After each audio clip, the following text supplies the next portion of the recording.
ವೀಕ್ಷಕರೇ, ನಿಮಗೆಲ್ಲರಿಗೂ ನನ್ನ ಯೂಟ್ಯೂಬ್ ಚಾನಲ್ಗೆ ಸ್ವಾಗತ. ಆರುವುದೇ ದ್ವೇಷದ ಜ್ವಾಲೆ ಭಾಗ 38ರ ಪ್ರೊಮೋ. ಅವಳನ್ನು ಕಾಣುತ್ತಲೇ ಅವನ ಕಣ್ಣುಗಳು ಅರಳಿದ್ದವು. Dips, are you all right? ಹೇಗಿದ್ದೀಯ ಚಿನ್ನ?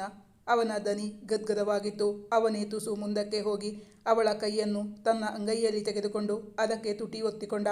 ಅವನ ಪ್ರೀತಿಯ ಸಾಗರವನ್ನು ಆ ತುಟಿಗಳ ಮೂಲಕ ಅವಳ ಕೈಗೆ ರವಾನಿಸುತ್ತಿದ್ದನೇನೋ ಎಂಬಂತೆ ತುಂಬು ಪ್ರೀತಿಯಿಂದ ಅವಳ ಕೈಗೆ ಮುತ್ತಿಟ್ಟಿದ್ದ ಭವಿಷ್. ಆದರೆ ಅದಕ್ಕೆ ಅವಳ ಪ್ರತಿಕ್ರಿಯೆ ಏನಾಗಿತ್ತು? ಹೊರಗೆ ಕುಳಿತವರು ಪೇಪರ್ನಲ್ಲಿ ಭವಿಷ್ನ ಫೋಟೋ ಕಂಡು ಹೇಳುತ್ತಿದ್ದರು. ಆ ಕಡೆ ಕೊಲೆ ಮಾಡೋಕೆ ಹೊರಟು ಈ ಕಡೆ ಅಳ್ತಾ ತನ್ನ ಪತ್ನಿ ಸರ್ವಸ್ವ ಅಂತ ಚೆನ್ನಾಗಿ ಆ್ಯಕ್ಟ್ ಮಾಡ್ತಾನೆ ನೋಡು. ಇವನ ಆ್ಯಕ್ಟಿಂಗ್ ನೋಡಿದರೆ ಯಾವ ನಾಟಕ ಕಂಪನಿಗೂ ಕಡಿಮೆ ಇಲ್ಲ, ಆಸ್ಕರ್ ಅವಾರ್ಡೇ ಕೊಡಬೇಕು ಎಂಬ ಮಾತು ಕೇಳಿದಾಗ ಭವಿಷ್ಗೆ ಕಾದ ಸೀಸ ತನ್ನ ಕಿವಿಯ ಮೇಲೆ ಸುರಿದಂತಾಯಿತು. ಈಗ ಭವಿಷ್ ಕೆಲ ತಿಂಗಳ ಹಿಂದಿನ ಘಟನೆ ನೆನಪಿಸಿಕೊಂಡ. ಅಂದು ತನ್ನ ತಂದೆಯ ಸಾವಿಗೆ ಅವಳೇ ಕಾರಣ ಎಂದು ಹಿಂದು ಮುಂದು ನೋಡದೆ ಅವಳನ್ನು ಇನ್ನಿಲ್ಲದಂತೆ ನೋಯಿಸಿ ಬೈದು ದೈಹಿಕವಾಗಿ ಮಾನಸಿಕವಾಗಿ ಅವಳನ್ನು ಹಿಂಸಿಸಿದಾಗ ಆ ಮುಗ್ಧ ಹುಡುಗಿ ಅದೆಷ್ಟು ನೊಂದುಕೊಂಡಿದ್ದಳೋ.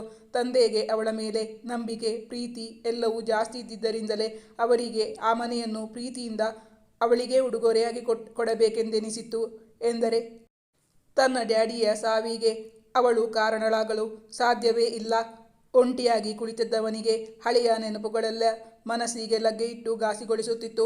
ಅವನಿಗೆ ಅರಿವಿಲ್ಲದೆ ಅವನ ಕಣ್ಣಂಚು ಒದ್ದೆಯಾಗುತ್ತಿತ್ತು. ಅಕ್ಕಪಕ್ಕದಲ್ಲಿದ್ದವರು ತನ್ನನ್ನೇ ಗಮನಿಸುತ್ತಿದ್ದಾರೆ ಎಂದು ಅರಿವಾಗಿ ಭವಿಷ್ ತನ್ನ ಪ್ಯಾಂಟ್ ಜೇಬಿನಿಂದ ಕರ್ಚೀಫ್ ತೆಗೆದು ಕಣ್ಣಿಗೊತ್ತಿಕೊಳ್ಳುತ್ತಾ ಅಲ್ಲಿಂದ ತುಸು ದೂರ ಹೋಗಿ ತಿರುಗಿ ನಿಂತು ಕಣ್ಣು ಮೂಗು ಒರೆಸಿಕೊಂಡ.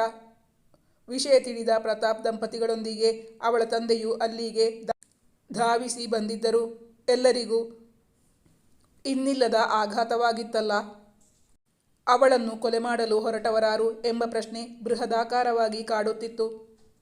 ವೀಕ್ಷಕರೇ, ಇವತ್ತು ಲೇಟಾಗಿ ಹಾಕಿದ್ರು ನೋಡ್ತೀರಾ ಅಂದರೆ ಇವತ್ತು ಈ ಸಂಚಿಕೆ ಹಾಕ್ತೀನಿ, ಇಲ್ಲಾಂದರೆ ನಾಳೆ. ಕಮೆಂಟ್ ಮಾಡಿ ತಿಳಿಸೋದನ್ನು ಮರಿಬೇಡಿ. Thank you for watching.